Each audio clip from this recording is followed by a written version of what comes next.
Let's talk about love. Like you and me all night, and let's talk about love. I'm feeling alright, and let's talk about love. Yeah, baby, come and dance with me. You're everything I'll ever need. So let's talk about love.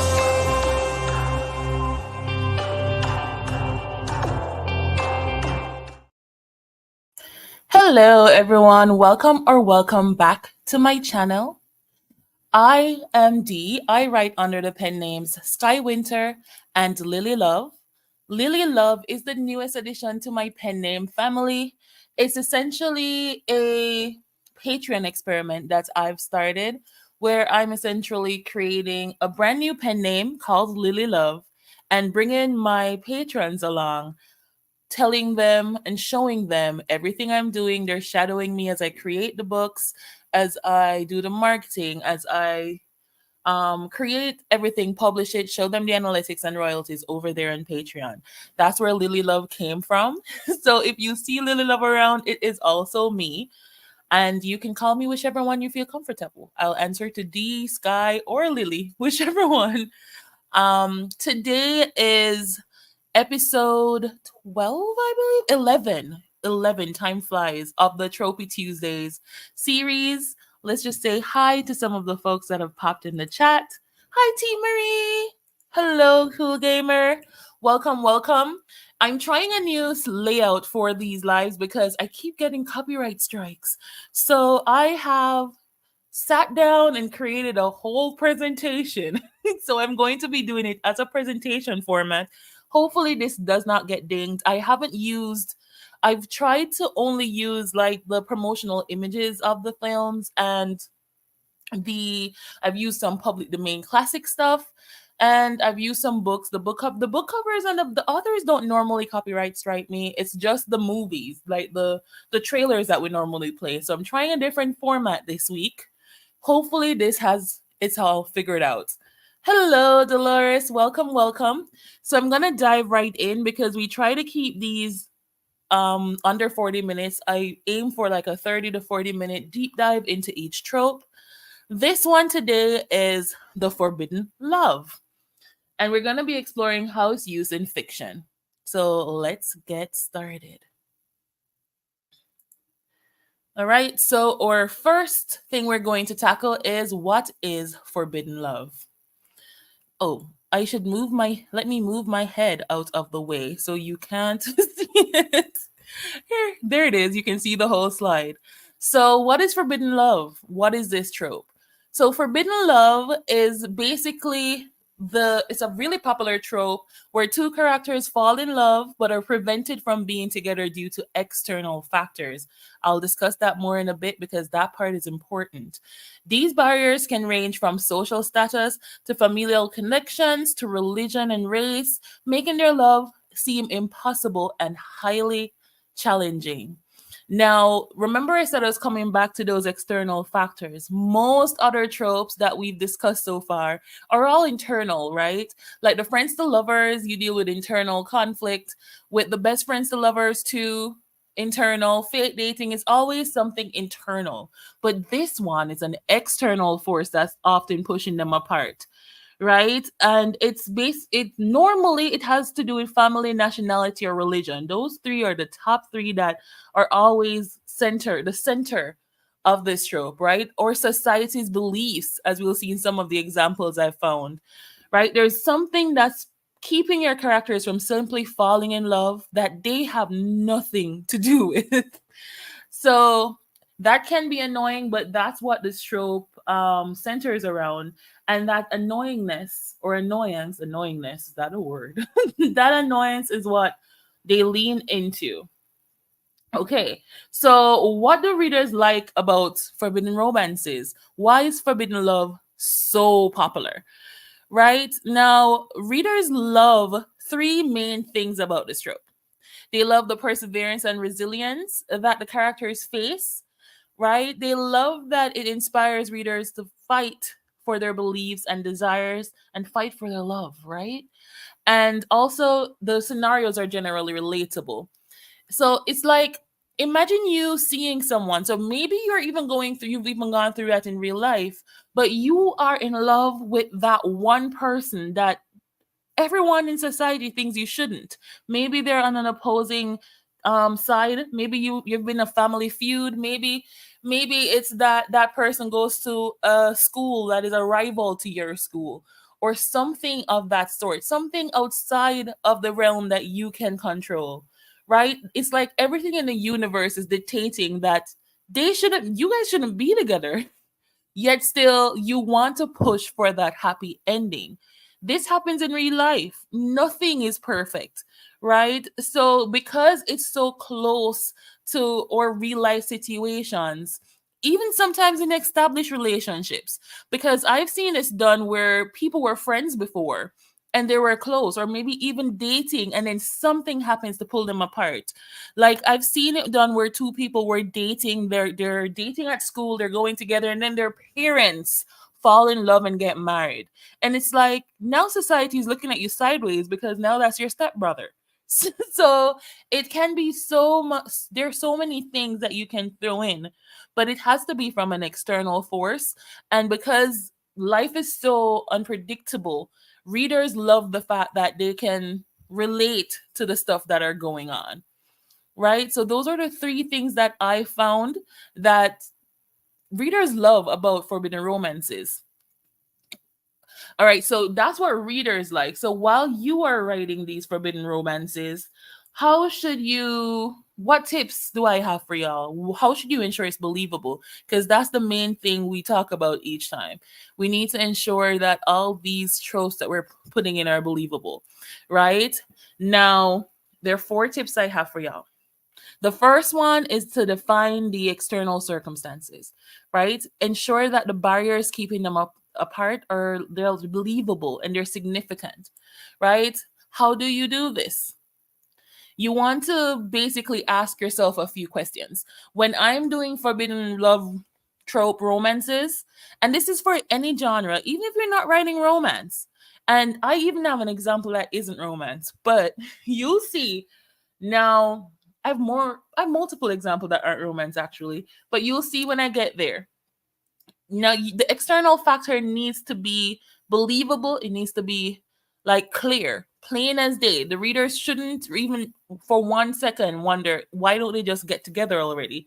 Because you need to ask yourself why can't they be together? Right? If it's something in society, like if it's societal, then are they from different social classes? Is it like a prince and his chambermaid?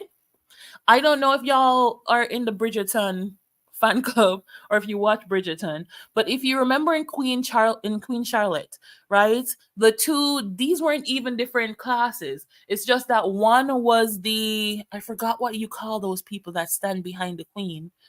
But that guy that stands behind Queen Charlotte, right? He's still in the series even now.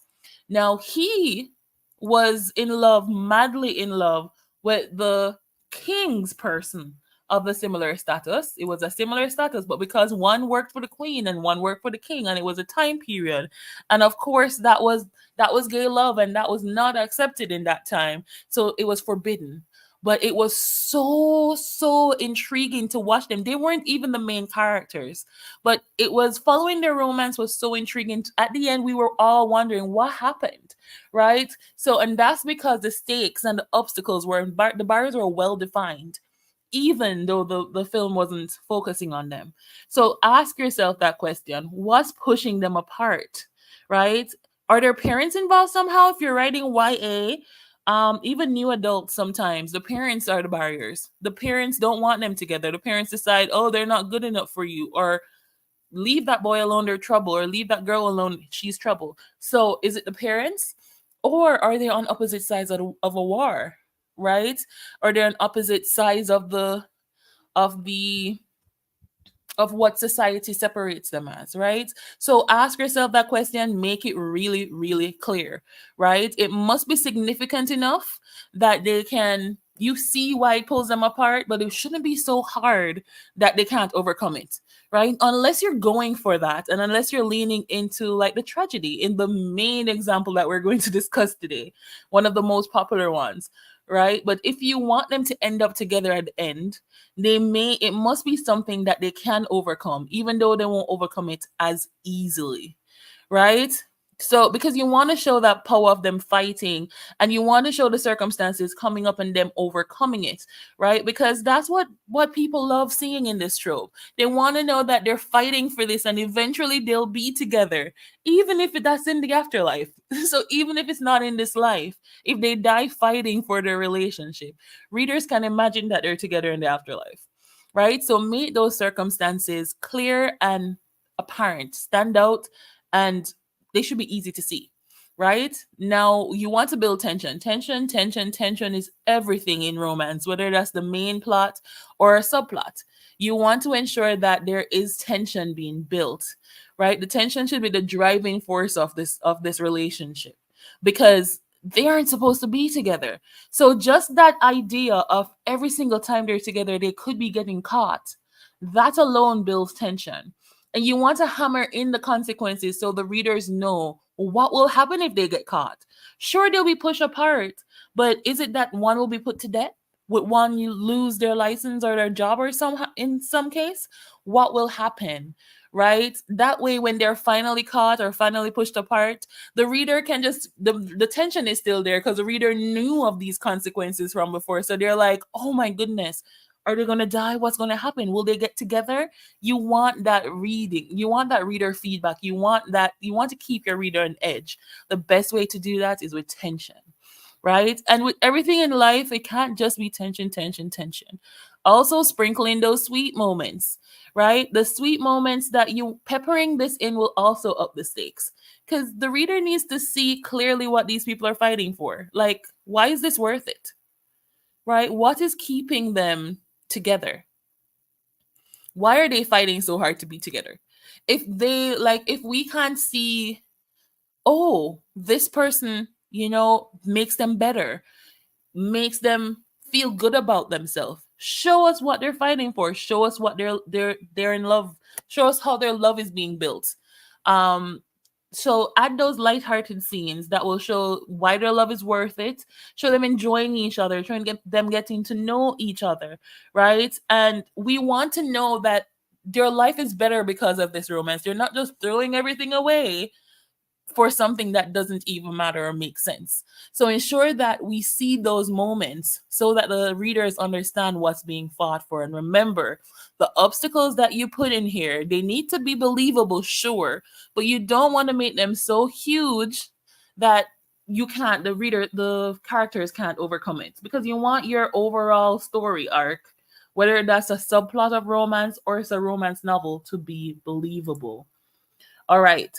So, oop, I've gone far ahead. Spreadsheets. Okay. So next we're going, not spreadsheets, presentations. So we're gonna dive into our examples. I have two main examples. Again, I won't be able to play the actual videos because I'm getting too many copyright strikes. So what I've decided to do is that we're going to discuss the examples, and I'll drop, if you want a copy of this presentation, I'll leave it in the description as a PDF, and the links to each of them if you wanted to go and see like the trailer of it or the link to the movie itself. Those are also in the description, so you can check them out. And yeah, so follow along for now, and then afterwards you can always just click the link down in the description to see each of these examples um in person, like for yourself, right? So let's go to Romeo and Juliet. This is the first one, and this is one of the major contenders for Forbidden Love. Now, despite common belief, Romeo and Juliet is not a romance novel. It is a romantic tragedy, right? A romantic drama slash tragedy. And the reason being because though they die together, they don't get their happily ever after on page. But it is one of the most famous romantic tragedies.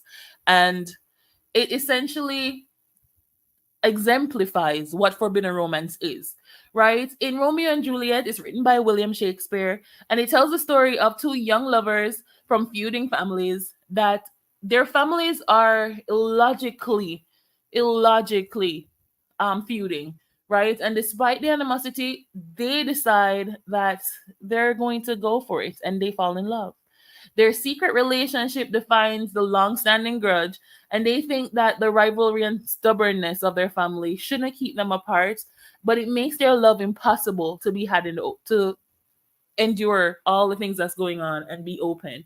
So, because of that, throughout the story, it drives them to make impulsive decisions, one of which leads to their tragic death, and they die together. And readers are left hoping that at least they'll be together in the afterlife, right? So that's one of the examples that takes the forbidden love trope to tragic ends. That's why it's not a romance, but it is exemplary of what the forbidden love should be. So that's showing you how you can use this in a tragedy, right? It is a romance trope, but romantic subplots can be used in multiple genres, and this is one example in a romantic tragedy, right? Or next classic. This is these two are from classic novels, right? So our next classic that we're looking at that uses this forbidden love trope is Jane Eyre, right? I don't know if you remember in Jane Eyre, but Jane Eyre is by Charlotte Bronte, I think is how you pronounce her name. And we see the forbidden romance between Jane and Mr. Rochester. Now, they face a bunch of societal and moral challenges because Mr. Rochester is not single. Or dear Mr. Rochester is already married to Bertha, but he finds himself falling for Jane. And Jane is very strong-spirited. She is like the old school independent woman, but they can't avoid their building love for each other. And so they start having a relationship in secret. And the differences between their social class heightens everything that they're going through, right? It becomes a major obstacle and it makes the relationship different. So it's forbidden for two different reasons. Remember, Mr. Rochester is married and society, they're from different social classes. So it's like by the standards of their time, they should never be together. But they defy the odds and they fight for their relationship, and their deep connection end in their ultimate happy ever after.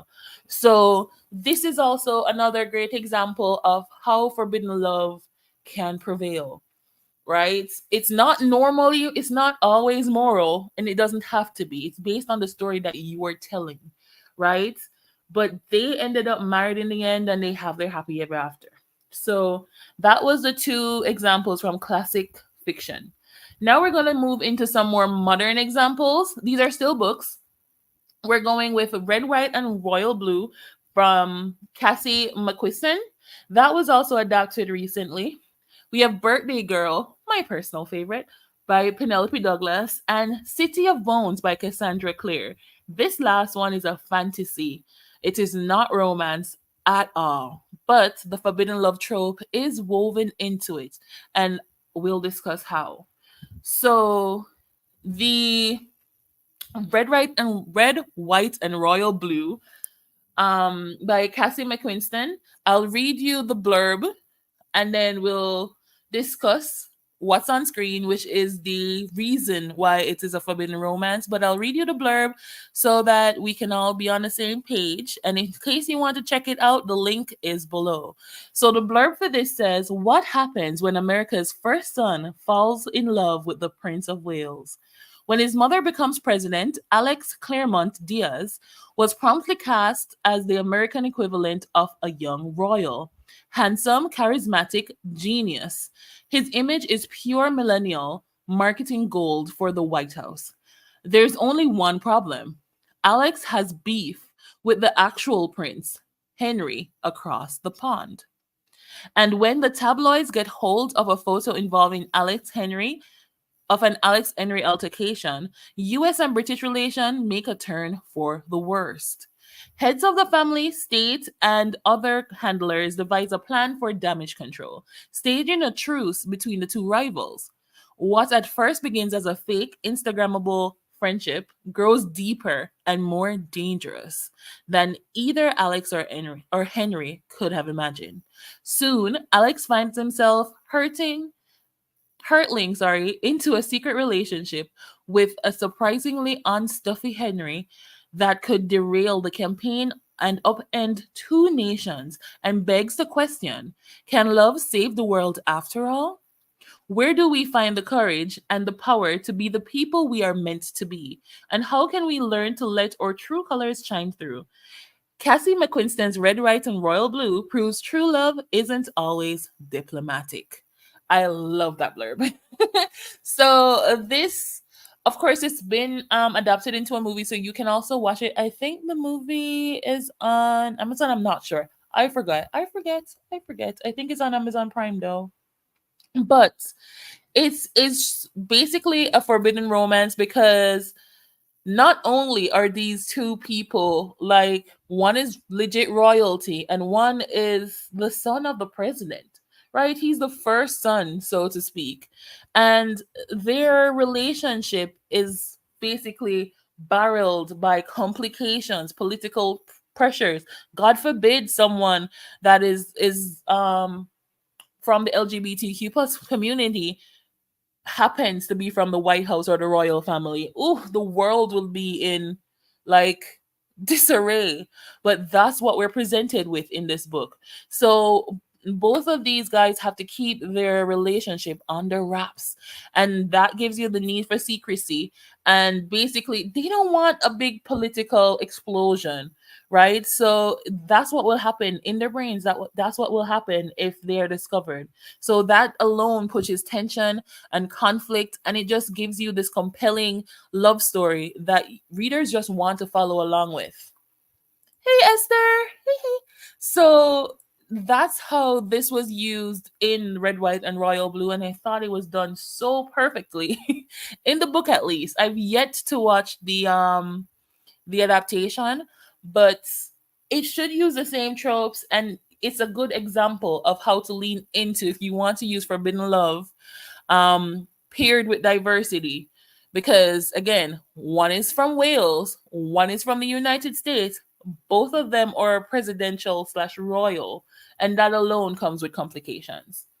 So that was our first modern example. Now, continuing to the second modern example, we have Birthday Girl. This is one of my personal favorites. And I will read you the blurb just as I did with Red, White, and Royal Blue. The blurb for Birthday Girl says, so this is from Jordan's perspective first, and it says, he took me in when I had nowhere else to go. He doesn't use me, hurt me, or forget about me. He doesn't treat me like I'm nothing, take me for granted, or make me feel unsafe. He remembers me, laughs with me, and looks at me. He listens to me, protects me, and sees me. I can feel his eyes on me over the breakfast table, and my heart pumps so hard when I hear him pull in the driveway after work. I have to stop this. It can't happen. My sister once told me there are no good men, and if you find one, he's probably unavailable. Only Pike Lawson isn't the unavailable one. I am. We're jumping to Pike's perspective. I took her in because I thought I was helping. She'd cook a few meals and clean up a little. It was an easy arrangement. As the days go by though, it's becoming anything but easy. I have to stop my mind from drifting to her and stop holding my breath every time I bump into her in the house. I can't touch her, and I shouldn't want to. The more I find my path crossing hers, though, the more I find my path crossing hers, though, the more she's becoming a part of me.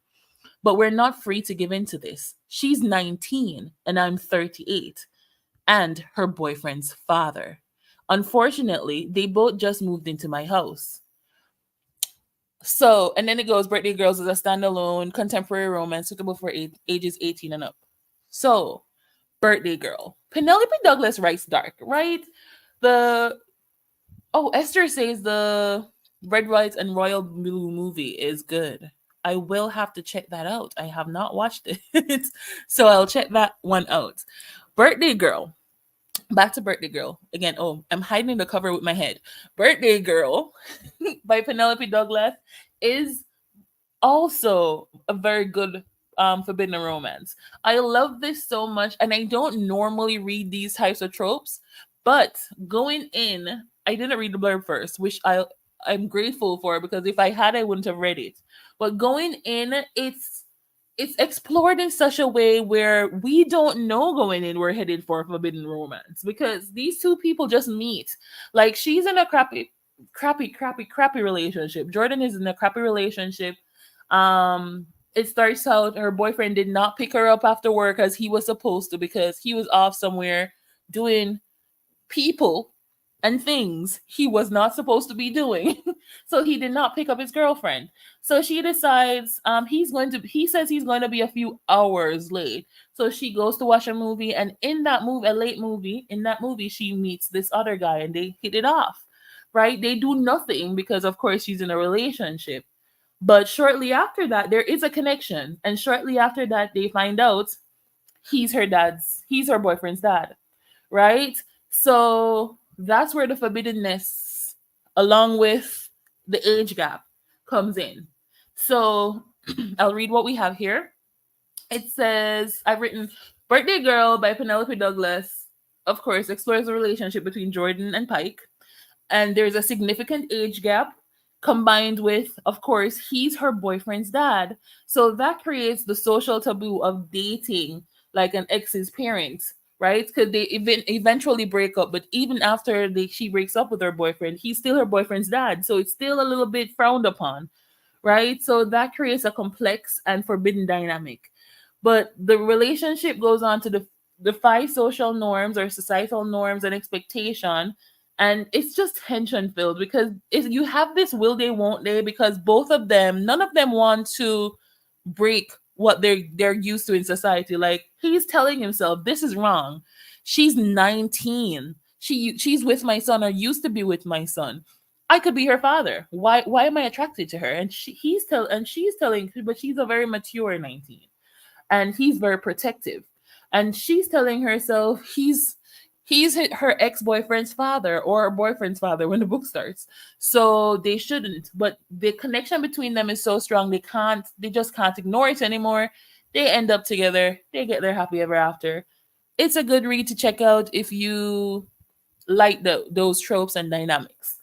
All right, and or last bookish example is not, please don't read the screen if you don't want spoilers for this book. I should have said that ahead of time. This one though, it's not a romance. This is just a romantic subplot. It is a fantasy novel. It is City of Bones by Cassandra Clare. As with the others, I will read you the blurb. 1 second. Okay, so City of Bones.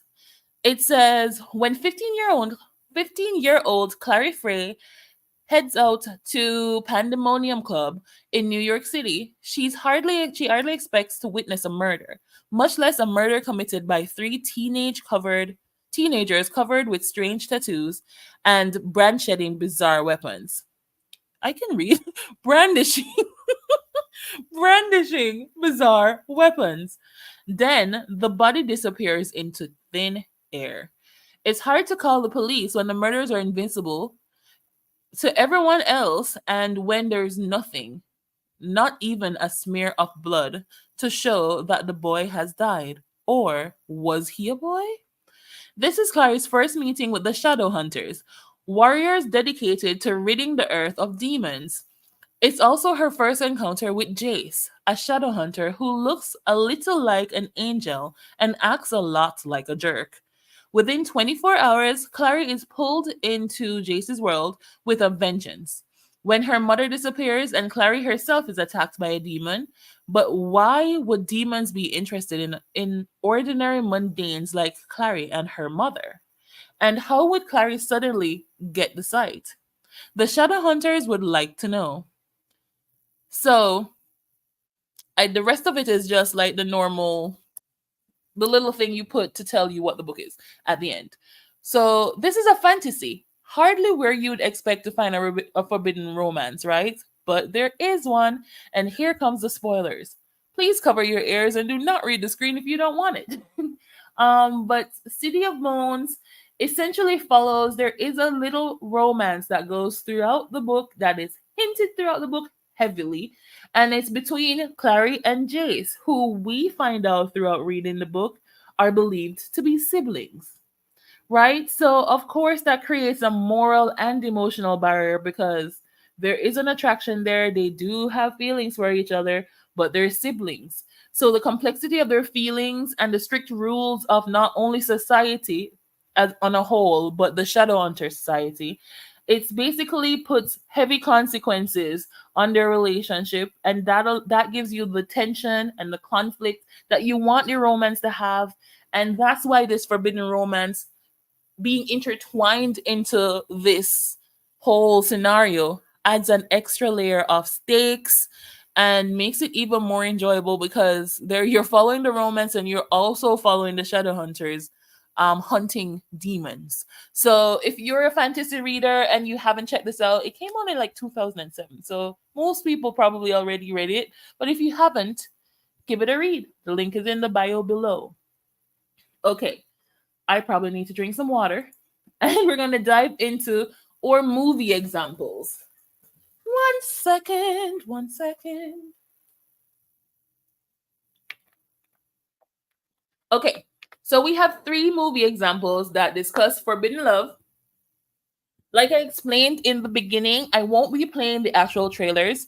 I'm going to be discussing what makes the movie forbidden, and the links are all in the description. They're already down in the description below, so you can click the link, check out the movies, check out the trailers, and if it sounds like something that would interest you. So let's dive right in with her first one. There are three of them, and there is Brokeback Mountain, and this is actually an adaptation from a book. I did not know it was an adaptation from a book, but it is. It was adapted from a short story, actually, from Annie Proulx, and it depicts the love story of two men, Inox and Jack. And this is set in a time where, of course, society frowned upon any LGBTQIA plus type of relationships. They were illegal. Actually, it wasn't just at this point in time, it wasn't just socially unacceptable, they were illegal. If you were openly gay, you would be prosecuted and probably even killed. So these two men, Inez and Jack, were this is set in like 1960s, right? It's far back in the 1960s in conservative America, and it was like the Western America. And so they fell for each other. There's no other way of saying it. And they basically, society frowned upon it so hard. They faced societal stigma. There were personal conflicts. So they decided to keep their love a secret, and they dated in secret, and they basically had these feelings bottled up inside for 20 years, y'all. 20 years. I mean, over that time, they went ahead and did what society wanted. They both got married to different people that were acceptable. You can't see my quotes, but air quotes, acceptable in society's eyes. And they waited 20 whole years before they were able to give in to their impulses and their feelings. So it's like this is such a good forbidden romance because it has the external pressures as well as internal struggles, and they had to endure all of them, and it was dangerous. Like as I said, this was in the 1960s. They could have been killed if this was found out, right? But they were in love, so they still found ways to overcome these profound challenges and dangers, and they pursued their love even though it took 20 years.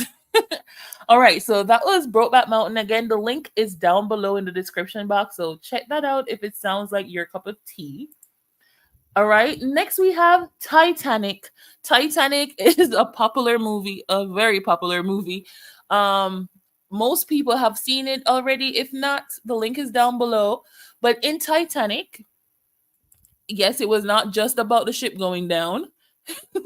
We follow basically a forbidden romance in it throughout, that is between Jack and Rose, right? Why was this a forbidden romance? Oh, there were many, many reasons. First of all, there was class differences. Jack was a poor artist who couldn't even afford to go on the Titanic. He won his ticket from a poker game, right? While Rose was on the trip, on the cruise with her fiance, her rich and wealthy, her wealthy and controlling and better than thou fiance, right? So she was in a whole other relationship with another man on this ship, right? But she stumbles into Jack, and their relationship meets basically against societal boundaries again, because again this is set in the 20th century backdrop where dating outside of your class is strictly forbidden. But they meet and they start a romantic cruise rendezvous, right? And so it was class differences. Also, family opposition. Of course, it's not socially acceptable to date outside of your class. So Rose's family was having none of it. Her mother did not think Jack was for her. Her mother thought Jack was trouble, and he's not a part of high society. So she wants her to marry in her class. She wants her to marry up. She wants her to marry this wealthy guy. And here comes Jack, this little painter boy, about to steal her daughter's heart and ruin her daughter's life in her mother's eyes. So there was family opposition, right? And then, of course, with society against it, with the family against it, you want what's more stakes than the ship being in danger. If you haven't seen Titanic, I apologize. Spoiler, the ship crashes, right? So there is that added pressure of imminent danger, right? As the ship is going down. And we've seen it all over. We've seen the memes, we've seen the people going, Rose, Jack. So it's like you see it, and then viewers have like basically taken on Titanic. Every time you mention Titanic, you think of the Celine Dion song, you think of them going and their hands outright outstretched and Jack holding Rose up, and you think of Rose hanging on to the little piece of the iceberg saying Jack, Jack, shivering. So it's like you can't forget those moments. And it's because they had, at that point, defied so many odds of this forbidden romance that people were rooting for them, right? They were rooting for them. They wanted them to be together. So the Titanic shows how you should use this trope to emphasize what you what the romance is, the stakes of the romance, why they should be together, and have your readers rooting for them, right? Or final movie example. How am I doing on time? Let's see. We are 37 minutes in. I'm almost done, I promise. Okay, so this is the final movie example. Then we have a writing prompt, and that will be it. So, the final movie example for this week is Dirty Dancing.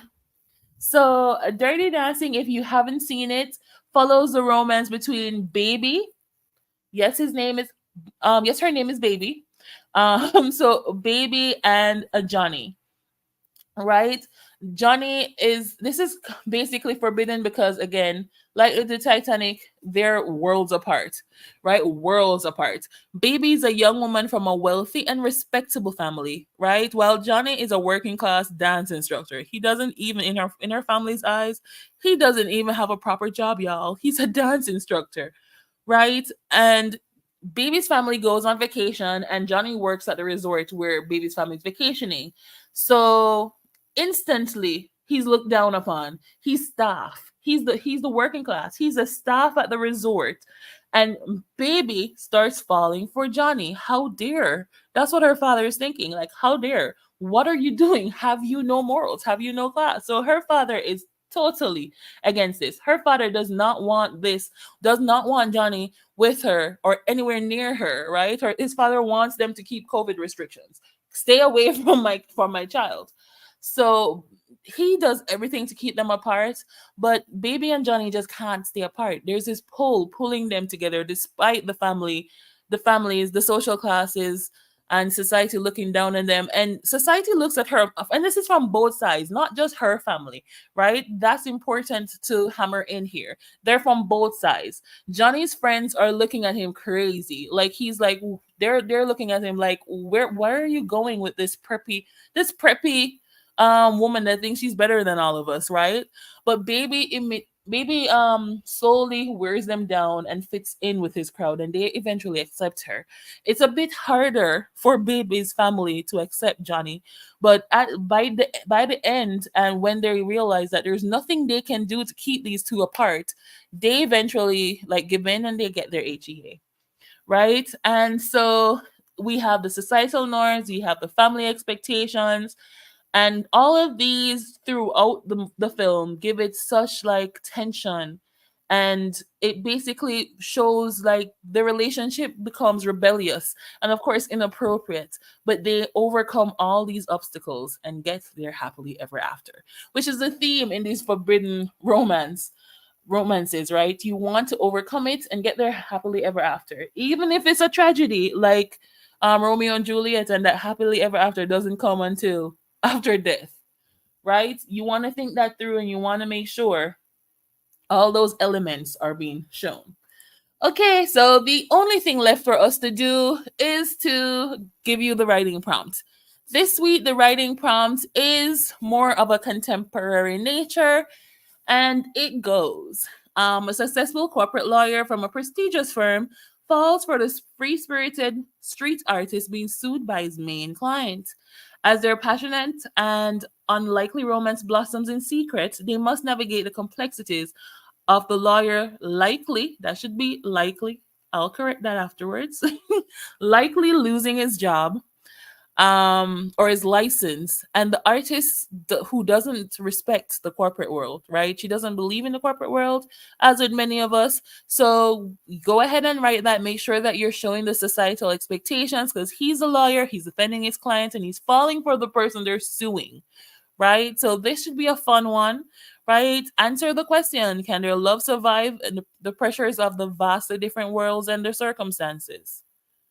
If you do write this prompt, let me know. Link me on any of the social medias, and link me on any of the social medias at Sky Winter Books.